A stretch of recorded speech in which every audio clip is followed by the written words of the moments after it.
क्या आपने कभी सोचा है हम रोज साईं से कुछ मांगते हैं, लेकिन जब वो वैसा नहीं करता तो दिल दुखी क्यों हो जाता है? शायद इसलिए क्योंकि हमें अभी साईं के फैसले समझ नहीं आए हैं। क्योंकि जब साईं के फैसले समझ आ जाते हैं तब दिल जिद करना छोड़ देता है। कोई नौकरी के लिए, कोई रिश्ते के लिए, कोई संतान के लिए रो रहा है और कोई बस चैन की नींद के लिए। हम कहते हैं साईं, मैं तो रोज आपके सामने सिर झुकाता हूँ, फिर मेरी बारी क्यों नहीं आती है? साईं जवाब नहीं देते और यही चुप्पी सबसे ज्यादा हमको चुभती है। एक छोटी सी विनती है, अगर आप यहाँ तक रुके हैं तो वीडियो को अंत तक जरूर देखिएगा, चैनल को सब्सक्राइब जरूर करें, क्योंकि अंत में जो शांति मिलेगी वही आपकी जिद को सुकून में बदल देगी।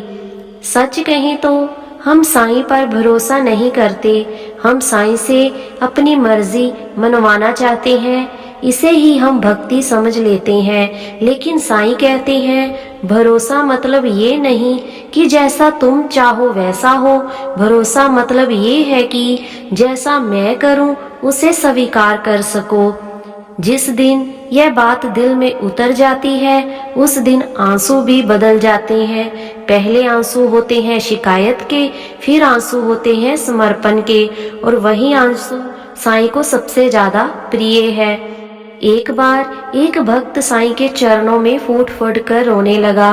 बोला, साईं आपने सबका भला किया, मेरा क्यों नहीं किया? साईं ने बस इतना कहा, जिसे जल्दी दी जाती है वो संभाल नहीं पाता, और जिसे देर से दी जाती है वो कदर करना सीख जाता है। आज अगर आपका दिल भी जिद कर रहा है तो उसे डांटिए मत, बस साईं के चरणों में बैठा दीजिए, क्योंकि साईं के पास बैठते बैठते जिद थक जाती है और भरोसा जाग जाता है। जिद और विश्वास में बहुत फर्क है। जिद कहती है मुझे अभी चाहिए, विश्वास कहता है जब साईं चाहेंगे तभी सही होगा। जिस दिन यह फर्क समझ आ जाता है उस दिन दिल रोना छोड़ देता है, शिकायतें खत्म हो जाती हैं और आंखों में शांति उतर जाती है। याद रखिए, जब साईं के फैसले समझ आ जाते हैं तब दिल जिद करना छोड़ देता है। फिर ना सवाल रहता है ना शिकायत, सिर्फ एक आवाज आती है, साईं जैसा आप चाहो। साईं बाबा ने कभी नहीं कहा कि मैं हर इच्छा पूरी करूंगा। साईं ने कहा श्रद्धा और सबरी रखो, श्रद्धा साईं पर भरोसा, सबरी साईं के समय पर भरोसा। जब ये दोनों मिल जाते हैं तब दिल की जिद अपने आप मिट जाती है। एक भक्त रोज साईं से कहता था, साईं मेरी प्रार्थना सुन लो, लेकिन साईं चुप थे।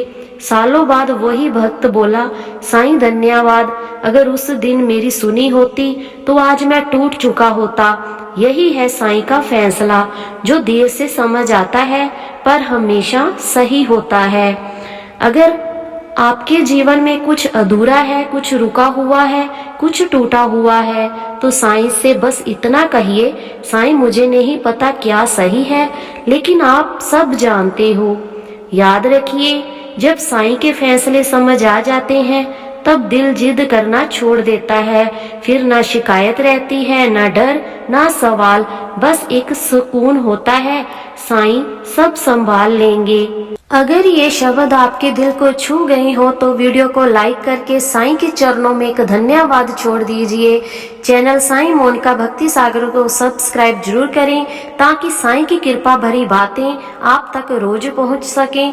और कमेंट में लिखिए, साईं मैं आपकी रजा में राजी हूँ। ओम साईं राम। साईं बाबा आपकी हर उलझन अपने समय पर सुलझाएंगे। ओम साईं राम।